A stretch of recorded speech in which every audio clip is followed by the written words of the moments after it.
నిన్న నాటకం అయ్యాక నేనే తనని లాడ్జ్లో డ్రాప్ చేశాను. ఇప్పుడు ఏం చేయాలో అర్థం కావట్లేదు. కూల్ డౌన్ నవాజ్, నాకు అర్థమవుతుంది.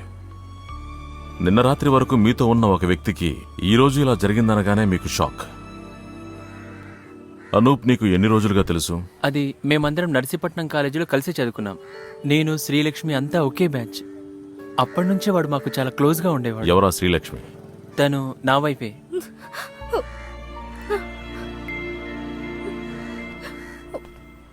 ఓకే, బాడీ ఇప్పుడు ఇచ్చేస్తారు. ఇంకా 2 గంటల్లో శ్మశానానికి తీసుకొస్తాం. మీరు అక్కడ వెయిట్ చేస్తే చాలు. ఓకే నవాజ్, మనం తర్వాత వివరంగా మాట్లాడుకుందాం. సరే సార్.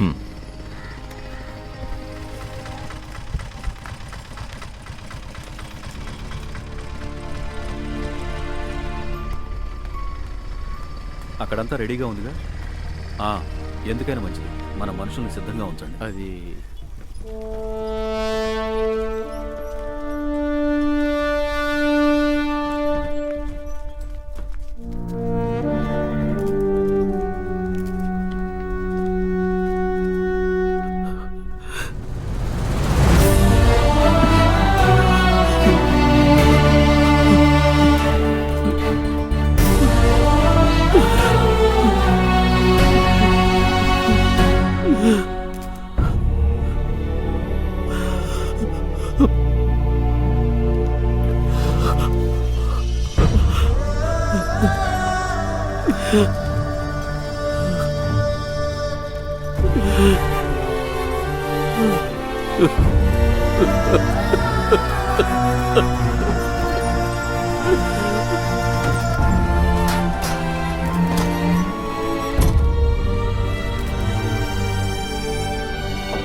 ఏంటమ్మా, మీ అబ్బాయి పాస్ అయ్యాడా?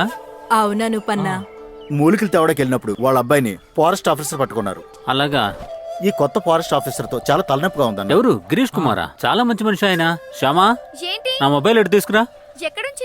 ఛార్జింగ్ పెట్టాను చూడు. ఇంకో విషయం, గత 2 రోజులుగా ఊర్లోనూ అడవిలోనూ కొత్త మనుషులు వచ్చి వెళుతూ ఉన్నారు. మా దగ్గర నాటు వైద్యం గురించి విచారించడం మొదలు పెట్టారు. అదేమైనా రీసెర్చ్ గురించి కావచ్చు. చిన్ననా?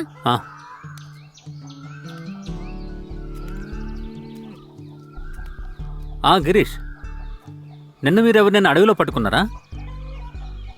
అతను చాలా మంచి కుర్రాడు, మూలికల కోసం వచ్చాడు. కేసు మాత్రం పెట్టకండి. సరే సరే సరే, థ్యాంక్ యూ. మీ అబ్బాయిని పంపించేస్తారులే, వెళ్ళండి. అలాగే. సంతోషం బాబు, వెళ్దాం పదండి.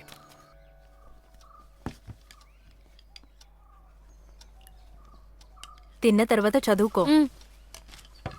నీకు వడ్డించినా? చిన్నానా, ఈ దేశ ప్రగతికి ఆదివాసీల భాగస్వామి ఎంతవరకు ఉంది? ఎస్ఏ కాంపిటీషన్ లో ఇదే టాపిక్. ఏం రాయమంటారు? సన్నీ మాస్టర్ ఇచ్చిన టైటిలా? నేను 10వ తరగతిలో ఉన్నప్పుడు కూడా ఇదే టైటిల్ ఇచ్చారు ఆయన. చిన్నాన్న చదివేసి ఇంజనీర్ అయిపోయారు, కానీ సన్నీ మాస్టర్ ఇంకా 10వ క్లాస్ లోనే ఉండిపోయారు. రే రే రే, అందుకు నేను చెప్పేది న్యూస్ పేపర్ చదవాలని, ఎస్ఏ రాయడానికే కాదు. చదివితే కదా ఈ సొసైటీలో ఏం జరుగుతుందో తెలిసేది. ఓ అలాగా. రే వీడికి కూడా రాజకీయాలు నేర్పించి చెడగొడతావా ఏంటి? నువ్వు ఇలా చదువుతూ కూర్చుంటే ఏంటి ప్రయోజనం? వేడి చల్లారక ముందే టిఫిన్ తిను. నీకు వేరే చెప్పాలా? ఆ తను పేపర్ చదవద్దా? పార్టీకి లోకల్ కమిటీ సెక్రటరీ కదా. లోకల్ కమిటీ సెక్రటరీ కావడానికే ఇంజనీరింగ్ పాస్ అయ్యాడా? ఇక మీరు ఆపండి. ఎప్పుడు చూసినా మీ తమ్ముని ఏదో ఒకటి అంటూనే ఉంటారు. హా, కూర్చోండి, మీరు కూడా తిందురు గాని. కూర్చోనయ్యా, రా టిఫిన్ తిందాం.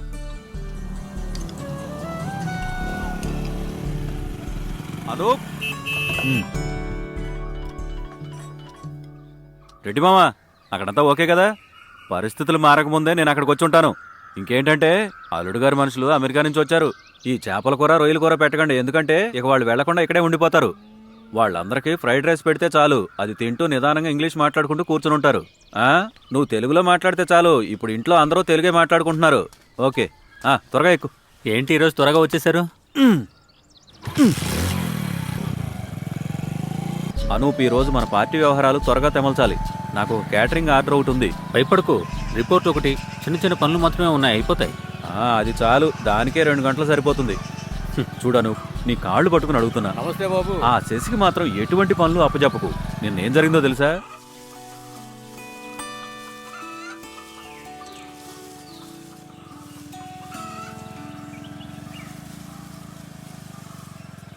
అనూప్, కొంచెం ఆగు.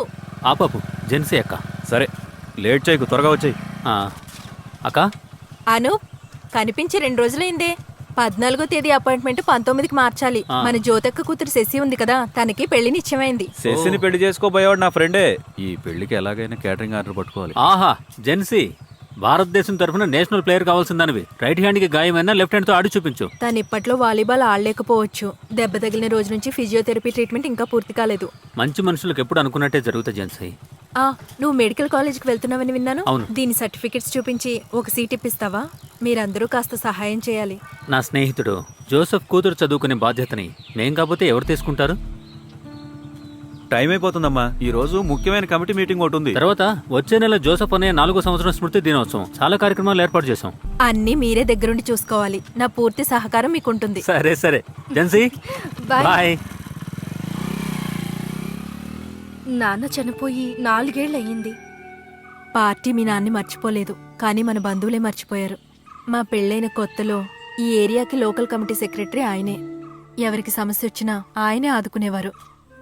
ఎవ్వరికి ఎప్పుడు ఏ ద్రోహం చేయలేదు. కానీ మీ నాన్నని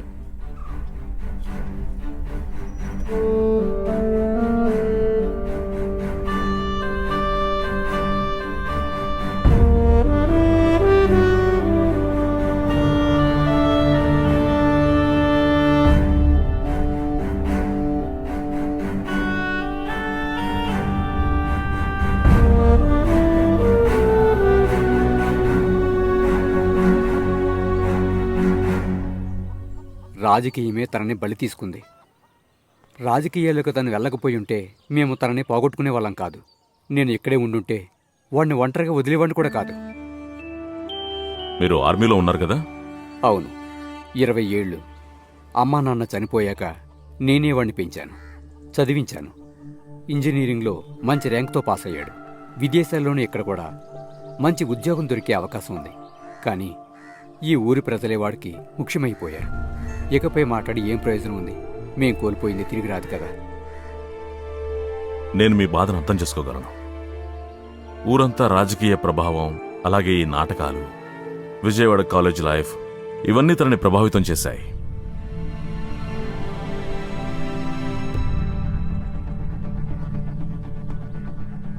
అనూప్కి వేరే ఎవరితోనైనా శత్రుత్వం లాంటిది ఏదైనా ఉందా? నాకేమీ తెలియదు సార్. వ్యతిరేక పార్టీ వాళ్ళకు కూడా తనంటే చాలా గౌరవం. కానీ ఎవరు ఎందుకు చేశారు? అది కనిపెట్టడానికే కదా మేము.